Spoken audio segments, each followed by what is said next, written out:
आपने रेगिस्तान के जहाज ऊंट के बारे में तो ज़रूर सुना होगा और हो सकता है कि इसे आपने देखा भी हो। कुबड़ वाली ऊंची पीठ और लंबी लंबी टांगों वाले ऊंट देखकर आप यह ज़रूर सोचते होंगे कि ये ऊंट दूर दूर तक फैले रेत के सैलाब वाले गर्म रेगिस्तान में कैसे रह पाते हैं, जहाँ न केवल चिलचिलाती धूप, तेज गर्मी और धूल भरी तेज हवाएं चलती है, बल्कि जीने के लिए ज़रूरी पानी और वनस्पति की कमी भी होती है। वास्तव में ऊंट अपने डील डॉल की खूबियों की बदौलत ऐसे वातावरण को आसानी से सह लेते हैं और वहाँ के जहाज के मुख्य ट्रांसपोर्टर भी है।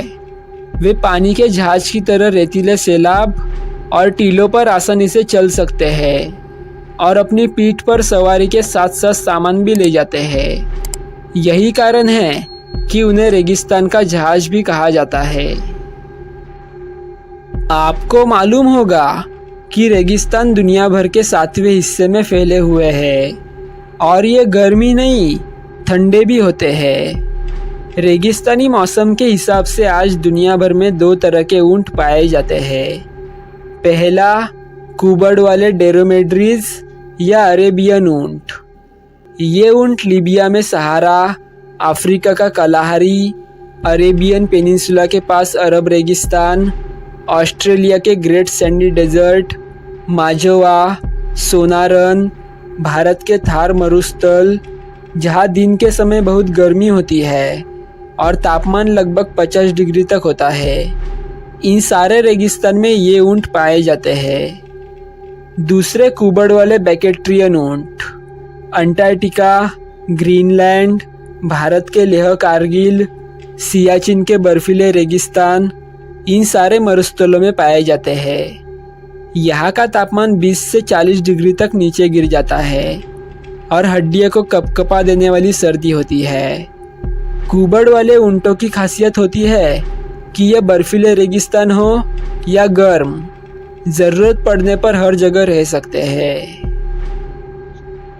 विशाल स्तनधारी पशुओं में जिराफ के बाद ऊंट दूसरे नंबर पर आता है। एक ऊंट औसतन 40 से 50 साल तक जिंदा रह सकता है। गर्भवती ऊंटनी 12 से 14 महीने के बाद बच्चे को जन्म देती है।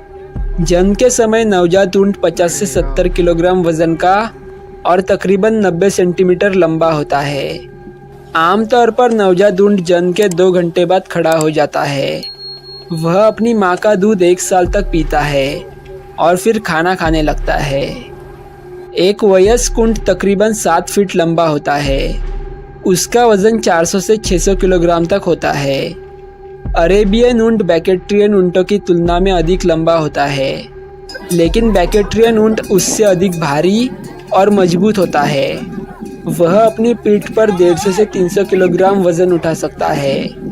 इसके शरीर पर छोटे छोटे फरनुमा बाल होते हैं। बैकेट्रियन ऊंट के गले पर तो काफ़ी लंबे और मोटे बाल होते हैं, जिससे वह बर्फीले रेगिस्तान में अपना बचाव कर पाता है। इनकी रीढ़ की हड्डी के ऊपर पीठ पर पिरामिड के आकार का कुबड़ होता है, जो ऊंट के हिसाब से छोटा बड़ा होता है। एक स्वस्थ ऊंट की पीठ पर 20 से 25 इंच ऊंचा और 35 किलोग्राम वजन का कुबड़ होता है। कुछ लोगों का मानना है कि ऊंट अपने कुबड़ में पानी जमा करके रखता है, जो सरासर गलत है। वास्तव में उनके कुबड़ में फैट जमा होती है। जब उन्हें रेगिस्तान में कई दिनों तक खाना पानी नहीं मिलता, तब कुबड़ में जमा फैट ही उन्हें ऊर्जा प्रदान करता है। जैसे जैसे यह फैट खत्म होता जाता है, वैसे वैसे ऊंट का कुबड़ काफ़ी छोटा होता जाता है और एक तरफ झुक जाता है। लेकिन जब ऊंट भरपेट भोजन या पानी पी लेता है, तो झुका हुआ यह कुबड़ फिर से बड़ा हो जाता है। ऊंट शाकाहारी जानवर है। बहुत लंबे समय तक ऊंट प्यास सहन कर सकता है। भीषण और गर्म रेगिस्तानी इलाकों में अनुकूलन करने के वजह से ही ऊंट को रेगिस्तान का जहाज ये दर्जा प्राप्त हो चुका है। दोस्तों, अगर आपको ये वीडियो अच्छा लगा होगा तो वीडियो को लाइक कर देना और इसी तरह के अमेजिंग और इन्फॉर्मेटिव वीडियोस देखने के लिए मेरे चैनल को सब्सक्राइब अवश्य कर देना। साथ ही इस वीडियो को अपने दोस्तों और परिवार वालों के साथ शेयर अवश्य करना। और आपको ये वीडियो कैसा लगा ये हमें कमेंट बॉक्स में कमेंट करके ज़रूर बताना।